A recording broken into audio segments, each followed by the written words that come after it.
Israeli কারাগার থেকে গত বৃহস্পতিবার 10 এপ্রিল মুক্তি পেয়েছেন ফিলিস্তিনের বন্দী আহমেদ মানাসরা। দীর্ঘ 10 বছর কারাবাসের পর মুক্তি পেলেন তিনি। তাকে নাফা কারাগারে রাখা হয়েছিল। ইসরায়েলি কর্তৃপক্ষ তাকে কারাগার থেকে অনেক দূরে ছেড়ে দেন, কিন্তু তার পরিবার তাকে স্বাগত জানাতে গেটে অপেক্ষা করছিলেন।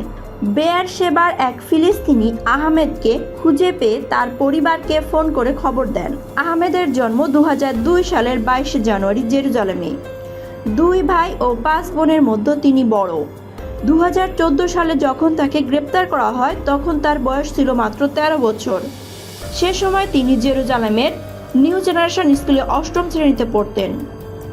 ইসরায়েলি বাহিনীর দাবি, আহমেদ ও তার চাচাতো ভাই হাসান ছুরিকাঘাতের চেষ্টা করেছিলেন। গ্রেপ্তারের সময় সেনারা দুজনকেই গুলি করে। এতে ঘটনাস্থলে হাসান মারা যান এবং আহত হন আহমেদ। সেই সময়ের ভাইরাল ভিডিওতে দেখা যায় আহত অবস্থায় আহমেদ মাটিতে কাঁদছিলেন এবং সেনারা তাকে চেপে ধরছেন। সে সময় ফুটেজটিতে বিশ্বব্যাপী মনোযোগ আকর্ষণ করে। গ্রেপ্তারের পর আহমেদকে 12 বছরের কারাদণ্ড দেওয়া হয়, তবে পরে তা কমিয়ে 9.5 বছর করা হয়।